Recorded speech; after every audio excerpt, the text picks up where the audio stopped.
Olúwa ẹ tóbi o, ẹ tóbi. Olúwa o, Olúwa ẹ tóbi, ẹ tóbi. Olúwa. Yes, Olúwa tóbi ní gbogbo ìgbà. Olúwa tóbi. Yes, we're waiting for more people to join us.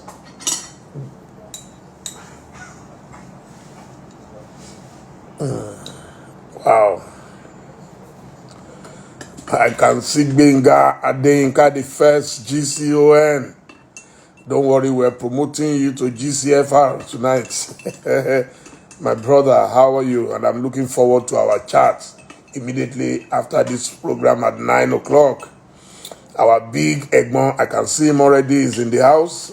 You see, that is an efficient officer, gentleman of the Federal Republic. The Area Kogun himself. I can see him already. Thank you, Egbon. Yes, once you come in now, we will just have a quick test to be sure that everything. Egbon mi, how Báwo are you, ṣe sir? dáadáa ní Délé? How are you? I'm fine. Ǹlẹ́. Adjust camera yín, afẹ́rí yín Òun náà ni dáadáa. mo ṣe.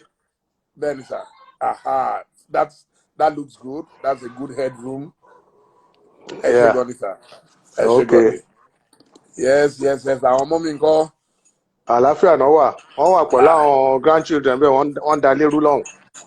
Àwọn náà wọ́n ń wò lọ́dà side. Wọ́n wò látọ̀ fantastic. Because Ẹ bá mi kí wọn. if we have to stay in the same place, we won't enjoy the interview. That will be, Because I have 3 of my grandkids there. Bẹ́ẹ̀ni, ìkẹta àwọn àdúrà tá ń gbà náà nìyẹn. They'll just be they're shouting. Yeah. Good evening, distinguished ladies and gentlemen. My name is Dele Momodu, and I'm reaching you live from Lagos, Nigeria, the heart of Africa. Yes, I'd like to add that this is the heart of Africa. If you don't think it is happening here in Lagos. If you haven't been to Lagos, you haven't been anywhere. So, I have the pleasure, the honor, the privilege of having our great man, our great brother. He's been everything to us, and we'll be talking about it tonight. The Area Kogun himself, the retired Assistant Inspector General of Police, Egbon Tunji Alapini. He has so many titles, so many chieftaincy titles. In fact, it's impossible for anybody to remember them all, but he will tell us a few of them and why, how he came about those titles. You know, in Yoruba land in particular, we like to honor great men and women who have made us proud. And if there is one man who has made Nigeria proud and Africa proud, it's Egbon Tunji Alapini. So you are welcome on the program. I hope my viewers can hear us very well. Please kindly confirm if you are hearing me and Uncle Tunji live. If you can hear us on Instagram, on Facebook, on Twitter, and on YouTube. We're using all 4 platforms because the whole world must listen to Egbon. Yes, kindly confirm quickly so we can start. People are asking already, are you a spy? Uncle Tunji retired as an assistant Inspector General of Police. That's a big title, trust me. That's a big title, but we'll be talking about it. So, you know, our usual protocol is to start with the music that we feel is relevant to your life. And tonight, we want to tell you, sir, that your life has been remarkably amazing. So we'll be starting with Amazing Grace. That's the song Amazing when Grace. You wake up every morning, you should sing, sir. Amazing Grace. That's my song every day. Amazing Grace, how sweet thou art. That saved a wretch like me.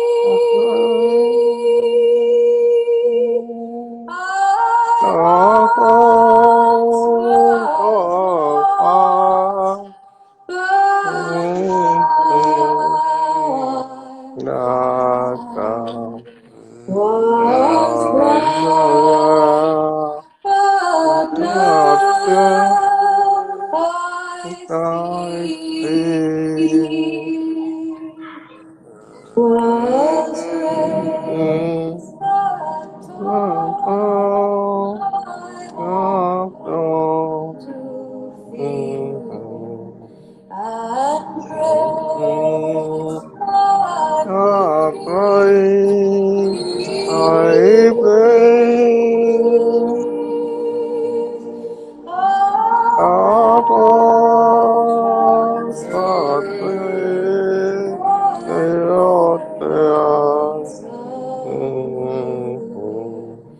The hour I first believed. Wow. Thank you very much. Wow. You're welcome, That, sir. that's a nice one. Yeah, thank you. Oh, well, we have It's more. it's it's my it's my number one hymn. It's my Wow. number one song because this life is amazing. You sleep in the night, there's no guarantee you wake up in the morning. And when you wake up in the morning, you look at it and thank your stars and say, this is amazing. That it is me out of millions, billions of people in the whole world that I can still wake up to. Some won't wake up. As we are talking now, it is not a cause, it is nothing. It is a fact of life. Some of us will sleep tonight, the whole of this world, and not wake up tomorrow. But that we can still sleep tonight and wake up tomorrow. It's amazing, and we should give gratitude to God. So every day we wake up and we go to sleep, we must thank the Almighty. We shouldn't take it for granted. We don't take it for granted. Fantastic. That has been my and it has been my doctrine throughout my service year in the police. I only know where I'm going to wake up. I don't know where I'm going to sleep. Wow. Because when you wake up in the morning, you know where you've woken up. But throughout the whole day, anything can happen that will take you somewhere else entirely. So you won't even know where you're going to sleep. But where you're going to wake up, when you wake up, you will know, okay, I woke up here. And you are not too different from the military. Anything can happen and you don't come back home that day. No, it can happen. Anything can happen. Anytime, Okay, any we day. shall be talking about your training as a police officer. But before we get to that, the first thing is we want you to introduce yourself to our viewers. Yes, everybody's been hearing about Momodu Alapini. So how would you describe yourself? If now, at your level, you come for an interview for a job, how will you describe yourself, sir? Well, if you want to say looking for a job, I will not look for a job.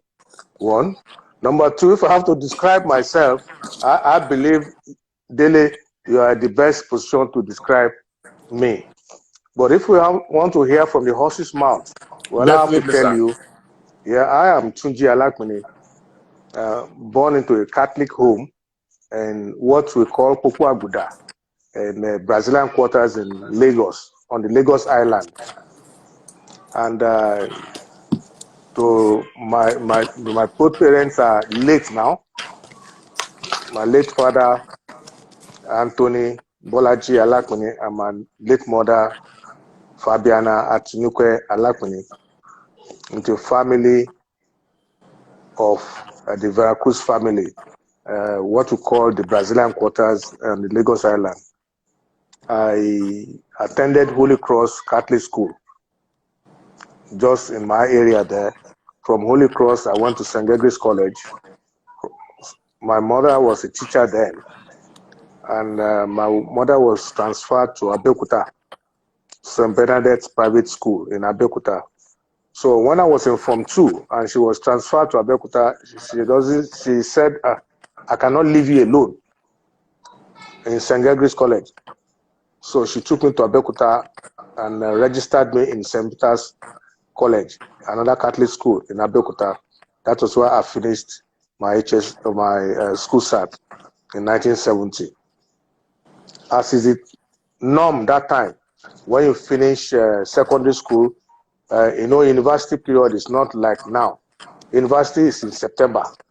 So when you finish your work in November, December, between January and August, you are busy doing nothing. So the normal norm is everybody will go and look for work in the ministry. So it's not so difficult to get job that time. Any ministry. That was how I went straight and I started working in the High Court of Lagos State. Wow. It was wise in the High Court of Lagos State that I was seconded to the Armed Robbery Tribunal as a registrar. At the Armed Robbery Tribunal, that was the time of the Mighty Joe and the tribunal cases where you had a lot of, it's a tribunal, you have a judge, you have a police member, and you have a military member. And during the course of trial, I happened to be noticing some criticism on lapses and the way police investigate cases. And I'm one of those also criticizing the police that they are not doing well. So the police member of the tribunal then, great man, one fatherly man, Mr. Obiegbedi, he was Deputy Commissioner of Police then, said, look, my son, you're always criticizing police. Come and join police. I said, I will join. I will join. What is it? I will join. He didn't say anything. He waited until the cadet course form came out, and he brought the form during one of the tribunal sittings. He said, call me, my son. He called me and said, this is the form, fill it. I filled the form, I gave it to him. He went away with the form. Then that time, Lagos State Police Command was at Lion Buildings. Lion Building behind the, at Campbell there, just by the side of the Holy Cross Catholic Church. Okay, no do. I went for interview, do this one. I ended up joining the force. That was how, with my braggadocio, I would do it better. That was how I got into the force. And I believe that determination of trying to say I would do it better propelled me to try to make sure that from day one, I try to put what I think I can do better throughout my 35 years of service. That's what I can say for now. So I'm sure. So that's in short my life history from my birth up to that point. What had always fascinated me about you, and you remember I wrote a few things about you over the years, is the fact that you are one of the few criminologists that I met in the police. Could you tell us about your background as a criminologist and what that entailed in the police? Well, I'll give you studying criminology is another story. When I joined the force, I was planning normally, like I said, you will go into the ministry to work for some period before you go into the university. But I ended up not looking for admission. Either you travel abroad that time, either you go to the US, you go to UK, or you go to Germany for studies. But I ended up staying about 2-3 years in that situation before I joined the force. And when I was in the force, it was like, okay, during the force, they will give us permission to go and study, give us study leave to go and study. First year, second year, third year, after about 3-4 years, no sign of it.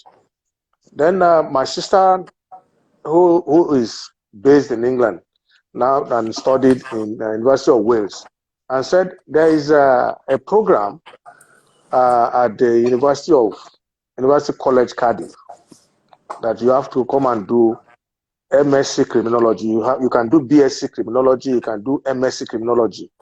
But if for MSc criminology, it's either they take somebody who has done BSc, thereafter you come and do MSc. Or you are in the service, or you are in an organization whereby you have some basic knowledge, like in the police force, prison service, the military, customs, you can come with that experience in service and gone for the masters. But there is a proviso.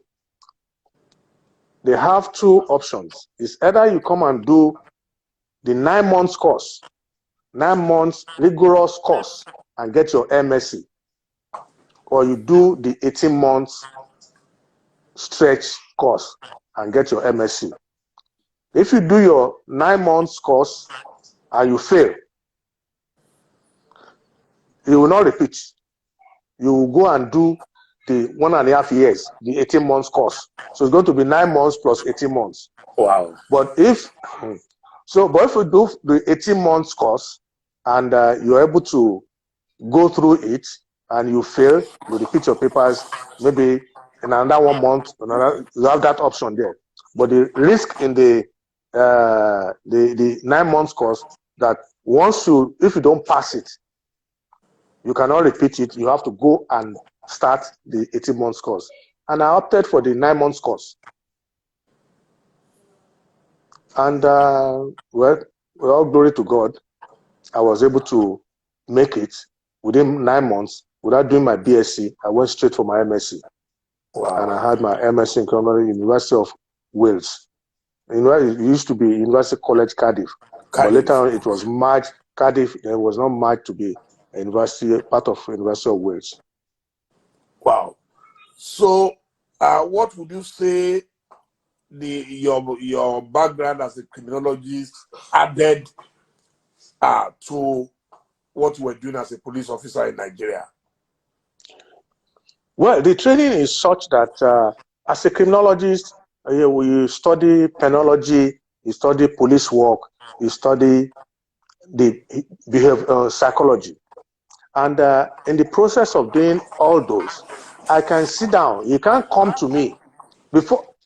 If you come to me as a criminologist, and not as a criminal, but as an individual, and you want to say 1 or 2 things, by the time you make the first or 2 statements, I know where you are going to.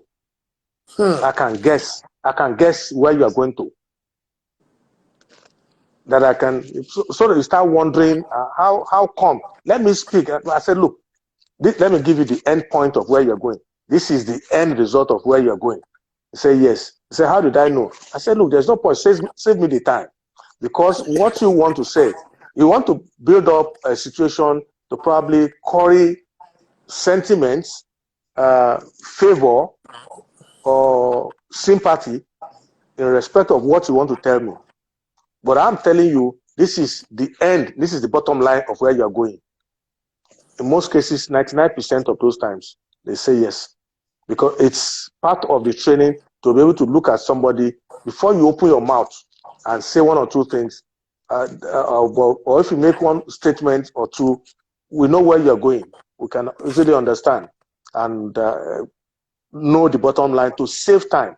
Because in most cases, you don't. If you're a criminologist and you are trying to study the behavioral pattern of criminals, you may now have the second opportunity. It is that first opportunity that will give you a leadway in whatever you are doing.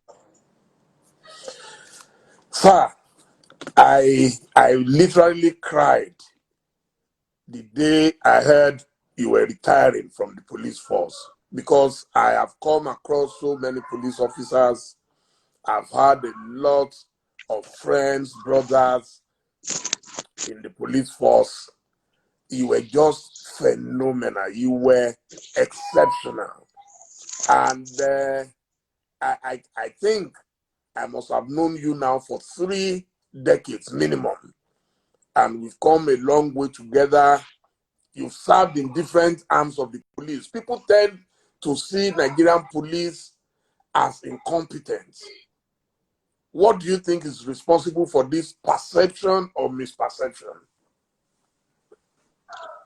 Well, yeah, like you said, Dele, I've known you for over 30 years. And since I've met you, like I always tell you that up to this moment that we are talking, in my eyes, you can never be wrong. Wow. That is you, Dele Momodu. Wow. No matter what you tell me, there are some individuals, they will tell you something you have to go and review it. There are certain individuals, they will tell you something, you won't doubt that individual. You, just like children, you have children, some children will tell you certain things. It's your child, you agree. Some you will not doubt them. Some you can say yes. Some you can say, Momo, I know what you can do, I know what you cannot do.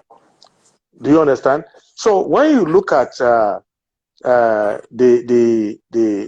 police as it is,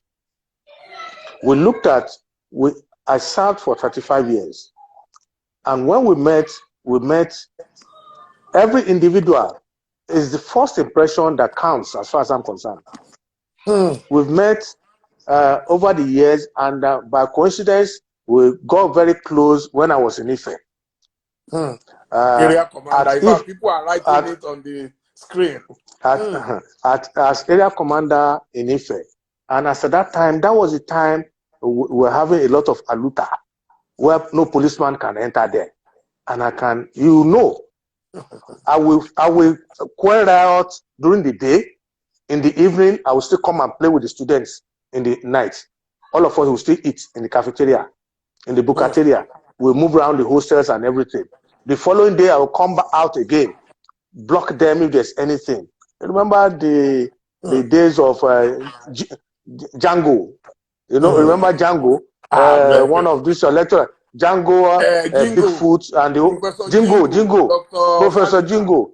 Yes, Dr. Fashino, and the whole gang there, Bigfoot, Wale Omole, and your the VC of Ife at that time, Oshitobu. Yes. That one, there's riot, there's fire on the mountain. Is always saying God is on control. I said, my prof, VC, well, yeah, God is in control of most things, but you two get off your ass and do some things. Always gets in control until he was chopped out and brought in Wale Omole, I think, something, if I can remember, that time. Yes. And that time, my life cuts across the strata of your generation and generation ahead of me. Because as I am older than you are my friend. They all need to. That time, Oba Shijuade was the Kabiyesi, but also my friend. That time you'll be with me. They will send somebody from the palace, say, Kabiyesi said you should come to the palace now. When we go there, the next thing we will just say, Omoeku. No, nothing. I just said, let us just sit down. Dele, follow me. You will follow me. We will sit down there together. We'll gist with him, have drinks and everything. That's how the level at which we have that confidence in ourselves. I have friends who are older than I am. I have friends who are younger than I am. And in service, I am true to my friends, and my friends are true to me. My friends know where I am. People I have relationship with, in terms of whether in the course of my duty, I make my first impression to count. That first impression, you take it away with you. It's been the legacy. It's been what I've been tapping on all my life since I left service. But so if you look at the problem with the Nigeria police, a lot of people, if they will have their way, will never want to have anything to do with the police force. I won't blame them. I won't blame them. The Nigeria police force has gone through a lot of changes that should be professional, changes that should be understandable, but not changes whereby you have, like in my set, when we retired, we had a lot of experts in our year set, and then which include the former governor of Oyo State, Alawakala, the most foremost ordnance expert was one of our year sets. We were all trained in various fields, and by coincidence, because we have to go a certain period, we try to advise the authorities then. We have to go. That is the regulation. But some of these people call them back to be lecturing in the college to assist and bring some of the others coming up. But I think maybe the force believes that you've had your time, go. Let us have our time. So we now have in the process, by the time they want to appoint a new IG, They you just sack find a everybody. lot, they sack everybody. By the time you remove a lot of people, then you shift people up having rank without experience. Rank Experience are without garnered, experience. experience are garnered and gathered on the field. You cannot just pick up somebody and say you put a rank on his shoulder, because rank, just like you say, the cloak does not make the man. You cannot say because you are wearing the cloak of a monk that you're a monk. No, you must have trained. You must be a monk to be inside that club. So to be able to run and operate the system and the police, the dynamism we have in the Nigeria police force and in an environment now, we need to have people who are experienced, who will be able to champion, who will understand the man on the streets, who must have been trained to know what to do. Like if you watch, what do you call it, presently, I don't know how many people of our viewers are watching the CNN. Now, you see the crisis generated by the George Floyd's killing. When they try to put police in action, they have all the lines, all the level of lines. There are some who are in front. There are some who are in the middle.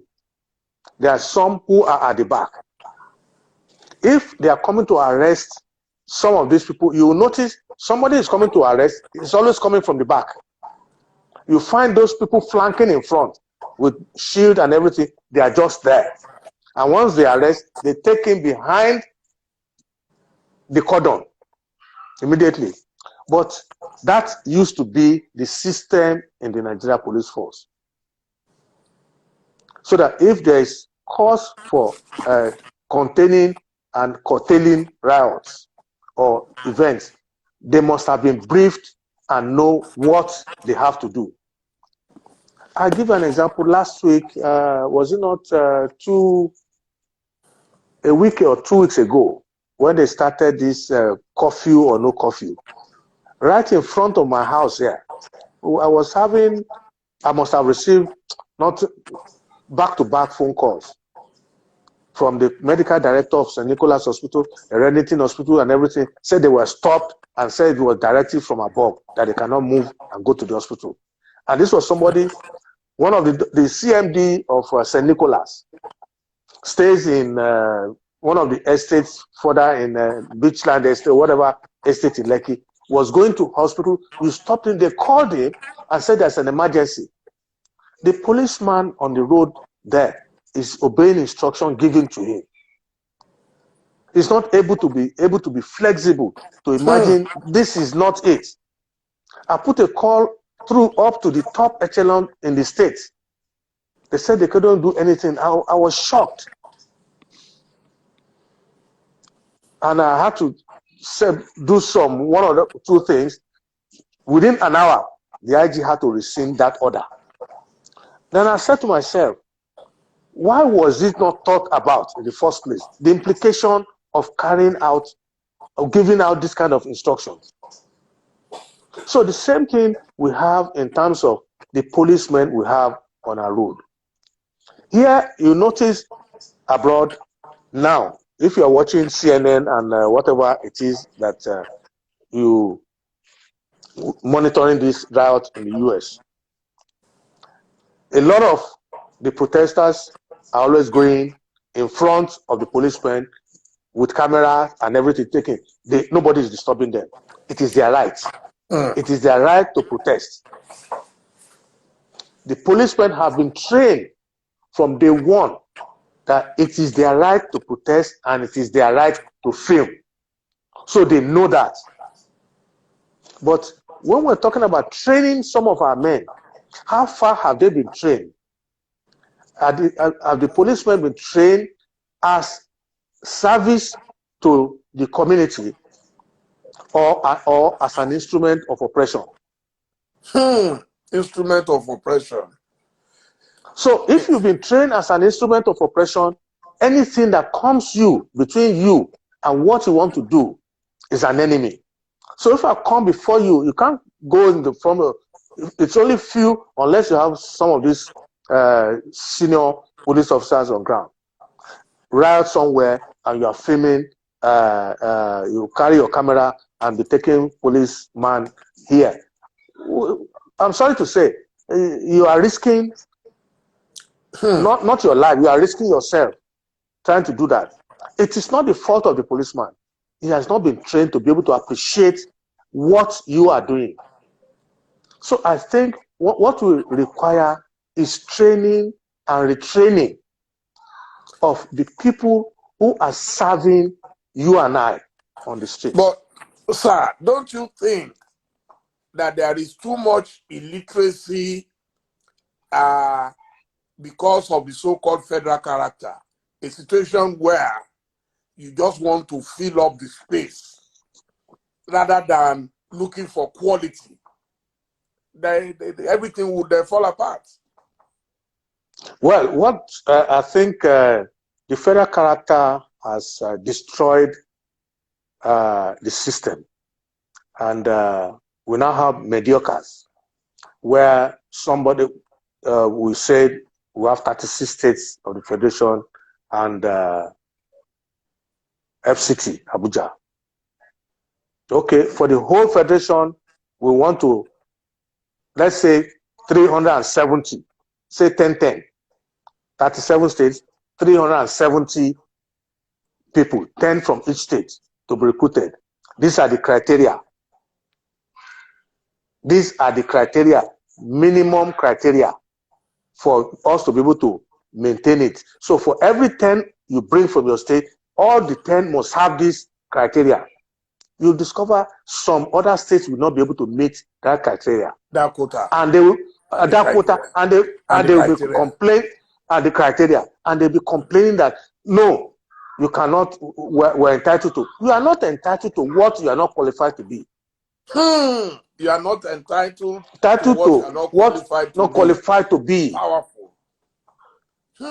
So when you look at things like that, it saddens. And again, when you want to appoint an Inspector General of Police and you sack all the AIGs, all the DIGs, you have trained. You have trained money. How does that make you feel? You just wake up just because they want to pick one man. Then everybody at the level of AIG, everybody at the level of DIG, you must go. DIG must go. How do you waste resources like that? And when we say waste resources, I mean waste resources, because I went to the highest institute in Nigeria, National Institute of Policy and Strategic Studies, in Kuru, Jos. I'm a member of the National Institute. Part of that training, when you are there, besides the academic work, you have to go and see what is the best thing happening in 2 states in Nigeria. What is the best happening in 1 country in Africa? What is the best happening in 1 country in the world, in the entire world? I traveled, I was in Kano, and I saw the potential of Kano in terms of anything you want to talk about. If you want to talk about eyes and skin and whatever, I saw the potential in Kano. I went to Bayelsa. I saw the potential in Bayelsa. And I was wondering, why are people not harnessing these potentials? I went to Botswana. In Botswana, Dele, from the time we started this interview, from the moment we started this interview, I saw a cow, a live cow, turned into corned beef inside tin. Wow. Production In Botswana. So I start wondering, this is not beyond my country. This is not beyond us. So if you, then after that, we went to Venezuela, Quito. When Venezuela, in fact, it was a few years after that that Venezuela collapsed. But we saw the best of Venezuela. Okay, by the time we finished that, what we're talking about in 2007, but 2 years after, I retired because I was due. I've served 35 years. 35 years. I have to go. By force. We have an option, but whether you like it or not, you must go. But the situation is such that we recommended that we people like me, I'm not interested. I'm not a sit down, sit tight. I'm happy being outside, being free with my people. But we recommended, and there was a report by the one retired AIG. There was one commission where they said, what do we do to be able to sustain and maintain the efficiency in the police force? That committee, Damadami committee, recommended that, look, there are some key retired officers that you can harness, bring them to be training in training institutions to impart knowledge so that people will know that it is most of these things, the experience you garner on the field is also different from when you share the experience of others. Because when you carry the experience of others with what you experience on the field, you can see how things are. But I can't imagine them thinking of getting retired officers to be training, coming to training institutions to start retraining officers.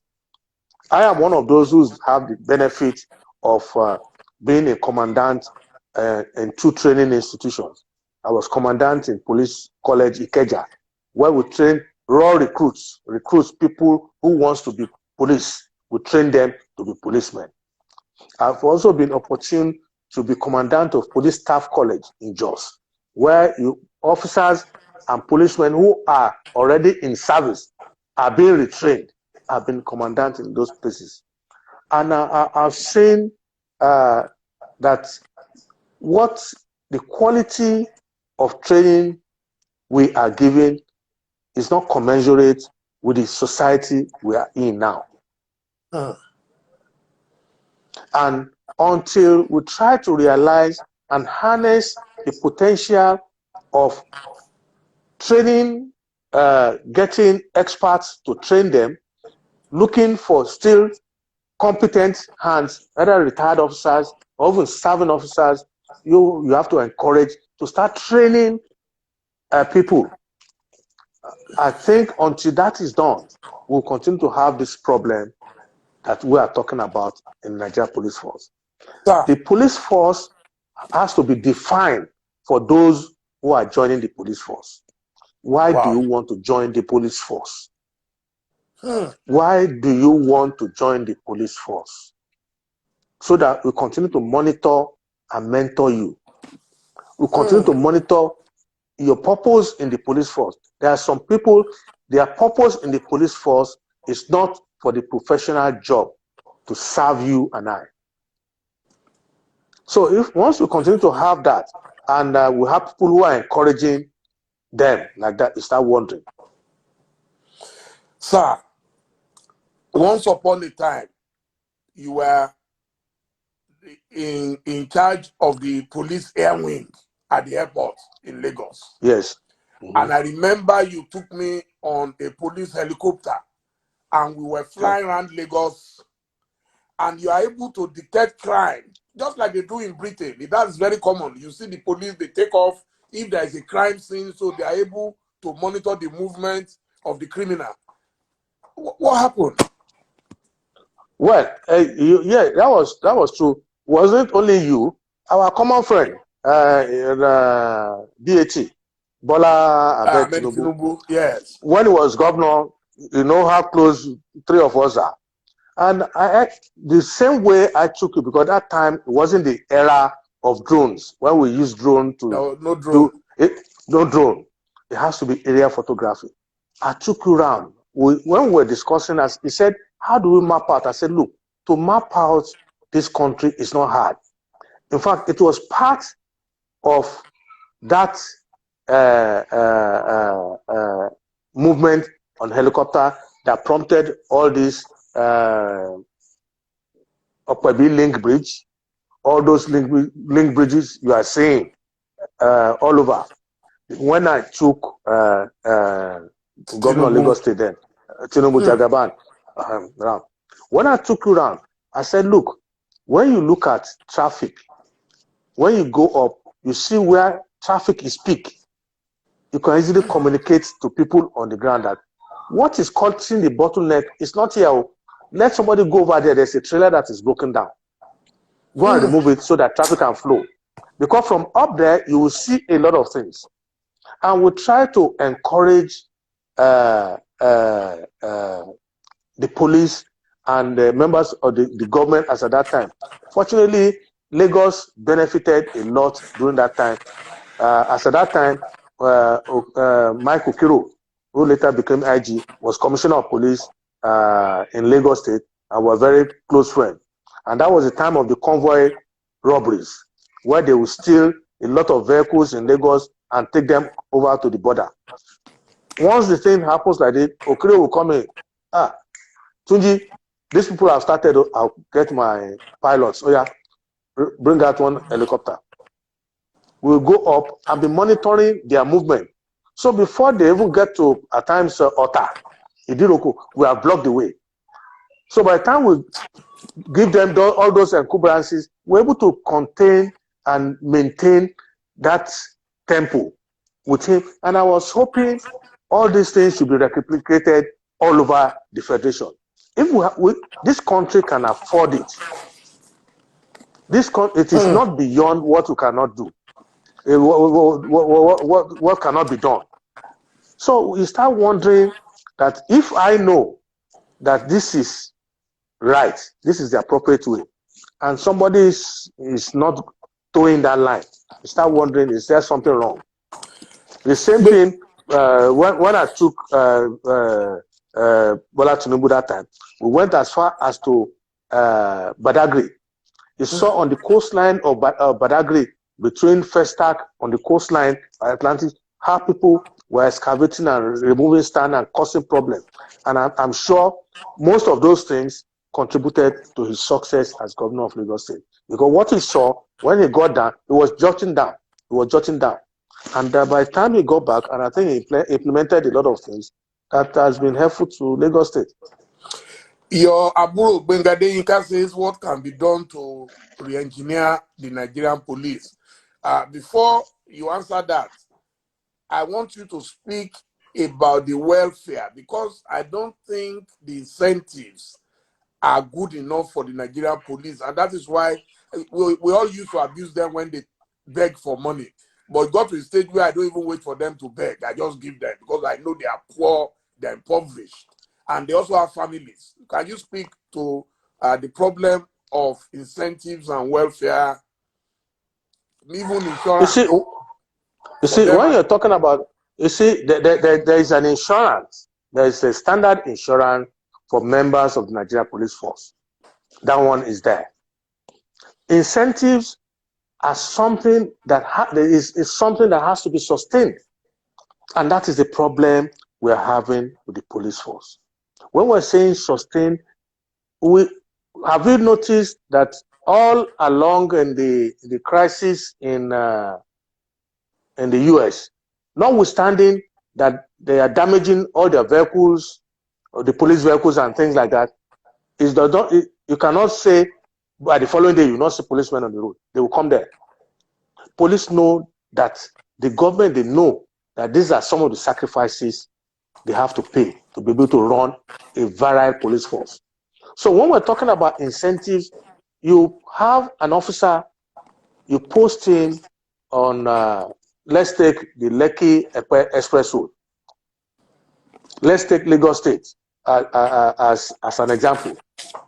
There is basically nowhere, no junction, no noticeable junction that you now find RRS vehicle in Lagos State. I expect that to be replicated all over the Federation. But what we have to look at, these people, these vehicles at that junction, are they being cared for? The personnel, are they being catered for? That, okay, you're on duty in the morning, you are sitting there in the vehicle, you are not supposed to leave here because you are supposed to be static, so that if there is any crisis, they can get you from there and move you out. Is there anybody providing water, meal, packages, meal, dry ration for them to be able to appreciate the fact so that they will not leave the place? Because you cannot stay in a place for without 24 feeding hours. for 24 hours.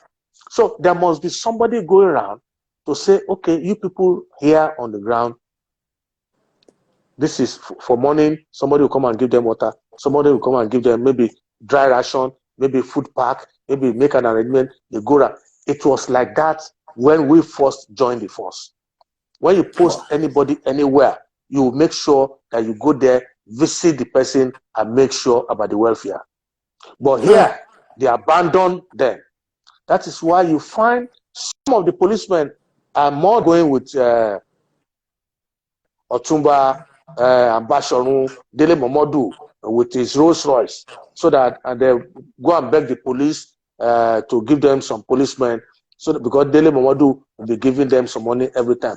That's why we have depreciated the personnel to do some of these jobs. In fact, what? Sorry, sir. That's where I was going. That don't you also feel bad about the inferiorization? I want to use a big word. We've made the police very inferior in Nigeria. That they've lost self-confidence and even self-worth. You see them, you pity them. You know, once upon a time when you saw the police, you will respect them and you want to obey their instruction. But today, you just see the police, you know, the man himself has lost hope. He's just there, just marking time. Today, in Nigeria, you see more military men on the street. In fact, a lot of things that we're using the military to do today should never happen in a civilian regime. At all. Should never happen. Because you start wondering, as far as I'm concerned, I still take it as, I don't want to understand the rationale behind the application of granting them. I think it's leadership problem. As far as I'm concerned, it's leadership problem. I don't see any reason why people who are not hitherto entitled to policemen are moving about with escorts all over the place, with policemen that should be guarding members of the public. You are attaching to individuals because of what? If they need to have private security guards, we're fortunate. Our country allows all these private security guards. That's why you have a lot of all these eminent police bodyguards all over at party functions. Let them go and pick up all those ones.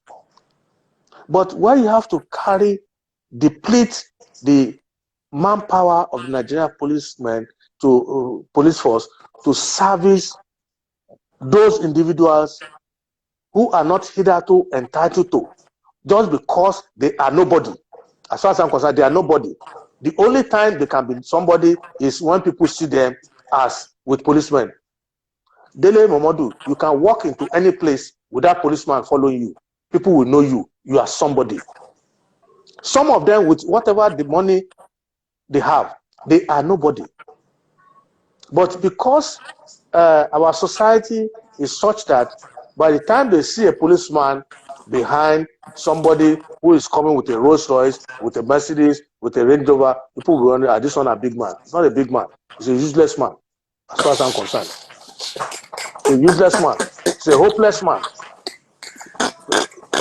Because if you are not hopeless, yeah, it's a hopeless man. It's a useless man. Because if you think if you are worth your salt, you need police for decoration. You need police for decoration. Look, I am entitled. Since I retired, my entitlement in retirement I'm supposed to have a PA, which should be an inspector. I'm supposed to have an orderly. I'm supposed to have 24-hour police guards with me. I'm supposed to have police driver. I don't want. Wow. There's nowhere I go to. People who know me will know me. Those who will not know me will not know me. I don't know to embellish my presence with all those things. All those people are embellishing their presence with all those accoutrements of police paraphernalia because they are nobody. That's the Inside only way I church, can put. inside party. Inside church, carrying bag, they want to do. They want to carry telephone. By the time they finish with telephone, when they make through the telephone, they do like this and give telephone to the policeman behind to hold. You cannot hold your phone. You cannot hold your wallet. You start wondering what kind of useless individuals are these people. Egboti. Now, to Benga's question, how do we Yes. re-engineer? How do we go back to those good old days? Because there must be a way forward. And I know that you are very passionate about the police, and I know you reach out to every IG. Some of them were your junior in service. So you try to make sure they succeed. Do they listen to you when you try to advise them? Well, one thing you have to understand, we have served, we have left service. We have contributions to make. Just like Baba Obasanjo said when he was president, he said, why are you not listening to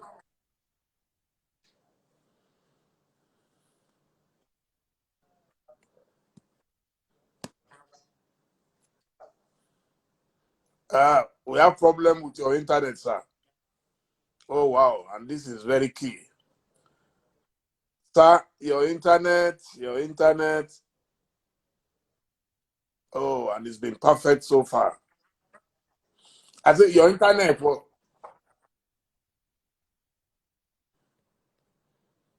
hello? no, Dele? you are the one disappearing, sir. I'm here, sir. But It's your internet. Okay. Yes, So the it's thing your is, internet, sir. Yes. okay. The You were talking advice about Baba Obasanjo. Baba Obasanjo. I was talking about Baba Obasanjo. When somebody said, Baba, you don't take some of your advisors will come and give you advice. You don't even take the advice. Say, what? Some of who? He said advisors. What did you call them? Say advisors. What are they giving me? Advice. Am I supposed to take? Am I compelled to take advice? I said no. If they advise me, if I look at the advice, if it is worthy, I will utilize it. If it is not worthy, I will discard. So the same thing with the people on ground. We have served our purpose. We have served the Nigeria Police Force. We are outside as the eyes and the ears of those serving now. If we see things wrong and we think we can advise them, we do. We tell them. Last week, Monday or Tuesday, I called the IG in Abuja. I've not spoken to him this year. I just called him. I said, how are you, sir? He said, no, it's because of this corona. When I come to Lagos, I'll come. I said, look, I want to see you to tell you one or two. Say, once we finish all this corona, I will invite you, or when I come to Lagos, we'll talk. I said, there are certain things I want to discuss with you to move the force forward, to assist you in your job. If he comes to Lagos and does not call me, will I force myself on him? If I go to Abuja to come and advise him and he does not want to see me, what do I do? So the thing is, in most of these things, we have suggested to them. You have a lot of senior, agile, retired officers who are still bubbling with wisdom and ideas, who can still offer services to the police force. They are not going to beg the police to come and engage them to offer those services. Because if you call a serving officer trying to advise him on what is going on, maybe I decide to call Commissioner of Police in Lagos and say, CP Lagos, this is what I'm saying in South. So, Oga, don't worry, sir, we're on top of the situation. Is that not another way of saying shut up your mouth? You say, I understand something like this is happening so places and everything. And Oga, don't worry, sir. We heard about it, sir. And everything, sir. We'll work or we'll look into it. What can you do? He's telling you, this man, go and sit down. Do you know what? Even when I call him, by the time he dropped the phone, say, look at that man, they've started again. So you have to respect yourself. I and can't make believe sure you 1 stay. hour is practically gone. But I needed you to speak. One of the things that has impressed me most about you is that despite the challenges with the Nigerian police, you didn't discourage your son from joining the police force. How was it his idea that he loved the police because of his father, or how did it happen? Well, I don't know. It was his idea. It just happened to say to me that he wants to join the police. I said, no problem. And fortunately for him, when they were doing, when you do normal selection process and everything, and when you fill the whole lot, they have all this special position they call retired officers. Okay, do you have anybody that you can say? My son wants to join. Send him. Went for the interview and everything. He's there. He's progressing. And the most unfortunate thing about him, I told him, I've made a name, and he's always telling me that he's having problems. He said his name is Alapini. I say how? He said anybody that comes, because presently he's the ADC to one of the governors. When any governor comes around and they see his name, I say, which Alapini is yours? It's your father. I know he's my father. There and there, they will call and said one day, Baba Obasanjo too came to their state and saw him, said, my friend, which Alapini are you? He said the same one. Say, what do you mean the same one? Which one? You just borrowed the name and put it on your chest. He said the same one. Are you sure? He said, yeah, yes, I'm sure. Is your father? He said, okay, let me tell you something about your father. He said, that's your father. I am here now with you in your state. If your father should call me, my phone should ring now. Your father should call me. He said, Baba, where are you? I want to see you. I will go and see him. That is how I respect your father. So you have a lot to do. So immediately Baba left him. He called and said, Baba had just left. This was what he told him. I said, well, I told you, you have to be careful. You have to be careful because it is not only you that is in service. The name of your family is in service with you. Because the name of your family is in service with you. In service with you. Because wherever they go, they will ask you. Say, this salad, is it your own? Which is this other one? Abi, your own is different. Wow. So that is the situation. Wow. I wish him well. He's doing well. He's doing his job. He's not having any problem. And I think I've given him everything. There's nothing I want to give him again. I've given him a name. No, I love when officers are willing. You see, because it's also a sacrifice. It's a dangerous job. Yes. The police, very dangerous. I mean, even Baba Obasanjo has a son who is also, I think, a colonel in the army. In the army, yes. Even sustained injury.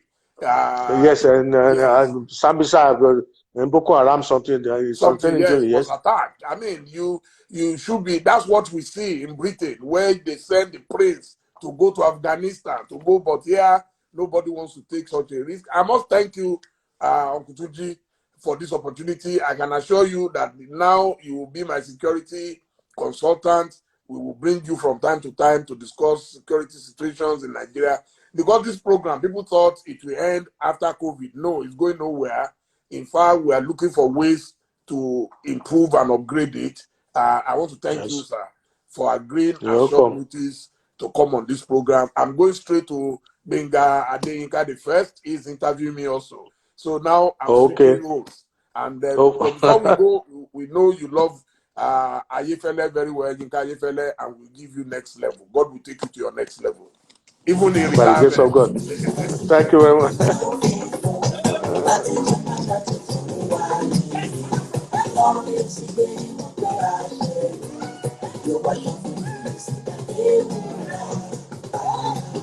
much.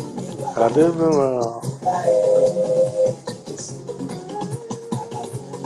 have seen what COVID has done to me. COVID has turned me to be I can see.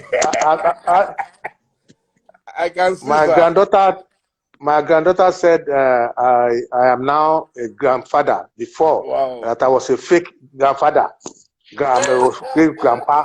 She So said now you because are I don't proper have beard. grandfather. Wow. Yes, I'm a Wow. proper grandfather now. We thank God, sir. Thank you so much and good night. Thank you And my very much. regards to Okay. mommy.